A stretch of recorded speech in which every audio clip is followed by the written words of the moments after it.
Ian masih di Medan, gue dan Adele juga sering makan keluar bareng selepas malam itu.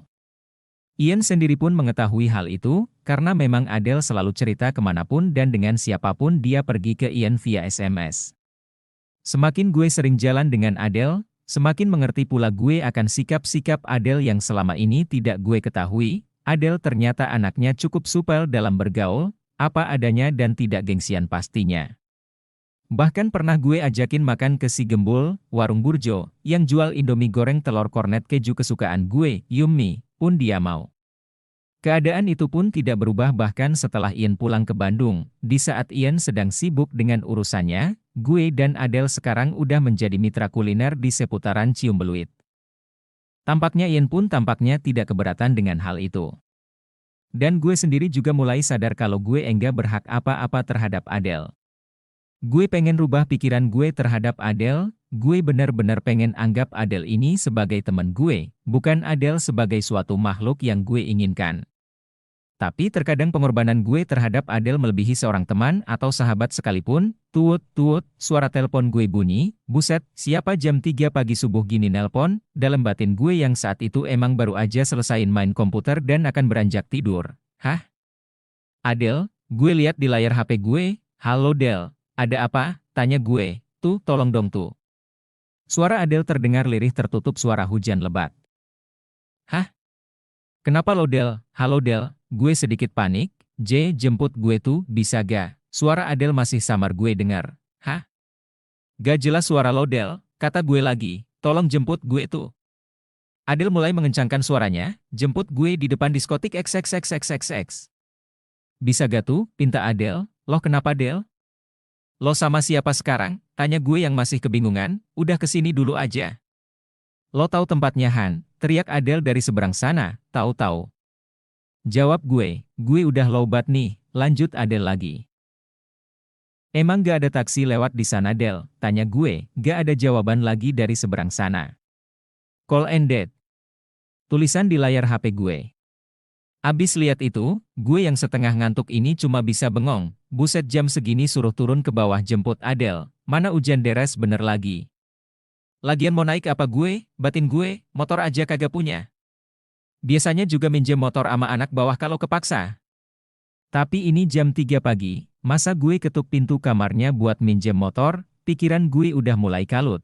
Akhirnya gue beraniin turun ke bawah dan langsung ketuk pintu kamar temen kos gue yang punya motor. Dan untungnya dia mau bukain pintu, sorry ganggu lo. Gue mau minjem motor bentar buat jemput Adele ya, tanya gue ke Aldo teman kos gue yang membukakan pintu dengan mata terpejam. Wah buset deh lo bangunin gue cuma mau minjem motor.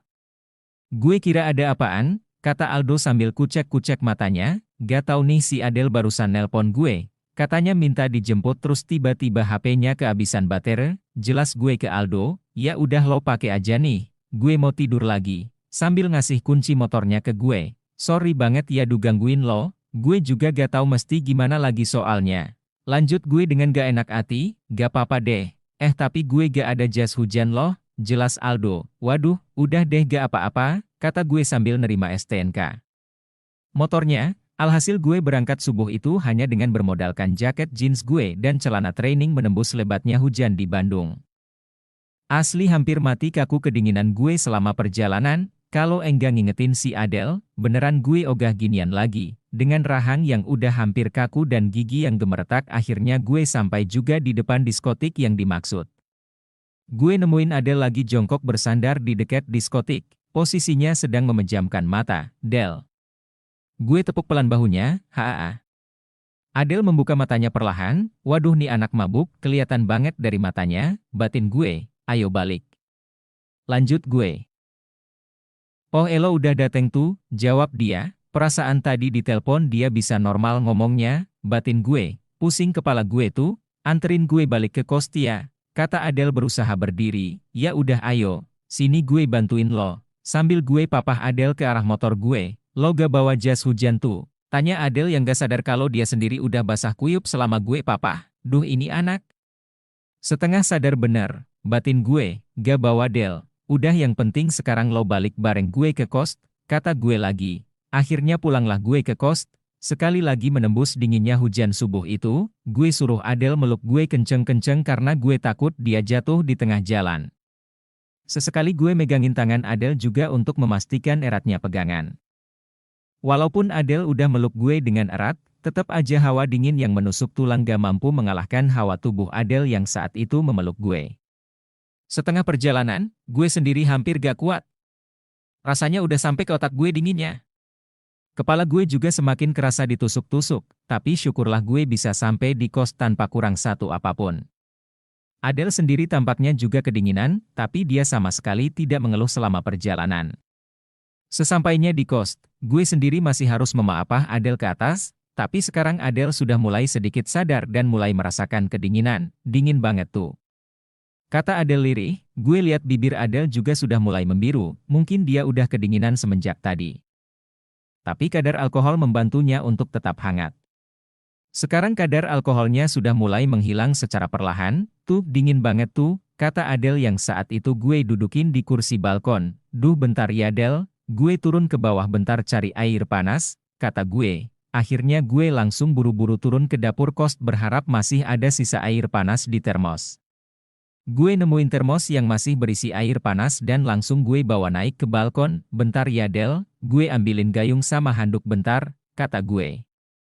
Adele cuma bisa diam sambil memejamkan mata. Akhirnya gue ambil gayung dan gue isi gayung itu dengan air panas dari termos tadi. Setelah itu gue celupin handuk gue ke gayung itu dan mulai menyeka muka Adele secara perlahan. Nih anak bisa-bisa hipo beneran, batin gue sambil menyeka wajahnya. Dingin tuh, kata Adele lagi. Ya udah lo pegang nih handuk biar agak angetan, kata gue. Gue sendiri sebenarnya juga panik banget ngeliat keadaan Adele kayak gitu. Posisi gue sendiri pun sebenarnya juga benar-benar kedinginan. Tapi setelah beberapa saat, tampaknya Adele perlahan mulai sadar. Thanks ya tuh, kata Adele sambil menyeka handuk itu ke matanya. Pusing banget gue tuh. Sumpah. Dinginan juga. Lanjut Adele, sisa air panasnya boleh buat gue ya, pinta Adele. Ambil aja Del, lo udah gak apa-apahan? Tanya gue. Gak tuh, gue mau basuh badan dulu pakai air panas. Adele berdiri sambil terhuyung menuju kamarnya. Pelan-pelan aja Del, gue sendiri udah gak tahu mau ngapain lagi. Tampaknya Adele mengambil pakaian keringnya dan kemudian menuju kamar mandi.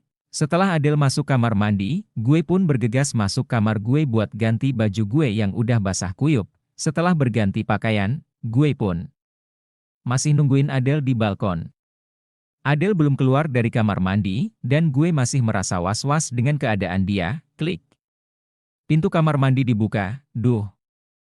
Ngerepotin elo ya gue tuh. Sorry ya, kata Adele. Udah gak apa-apa lo Del? Tanya gue. Udah mendingan, tapi masih pusing kepala gue. Lanjutnya lagi. Ya udah sana istirahat. Saran gue. Ya deh gue mau tiduran dulu, kata Adele.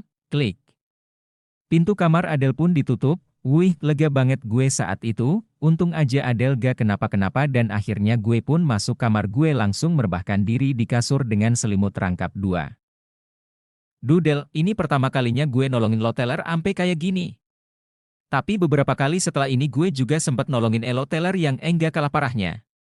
Pernah suatu kali Elo salah jackpot. Bukannya jackpot di kamar mandi malahan di depan pintu kamar gue, dan pernah juga yang paling parah, Elo balik dugem naik taksi, dan Elo udah gak kuat jalan lagi waktu sampai tangga bawah. Alhasil Elo ngerangkak kek suster ngesot sampai ke atas, dan celakanya gue masih duduk-duduk dan ngopi di balkon. Plak, plok, plak, plok. Gue tepukin pipi Elo tapi Elo tetap gak sadar. Mana baju lo udah basah kuyup campuran keringet sama alkohol. Dan akhirnya gue ngurusin Elo dari jam 2 pagi sampai lepas subuh baru selesai, parah-parah.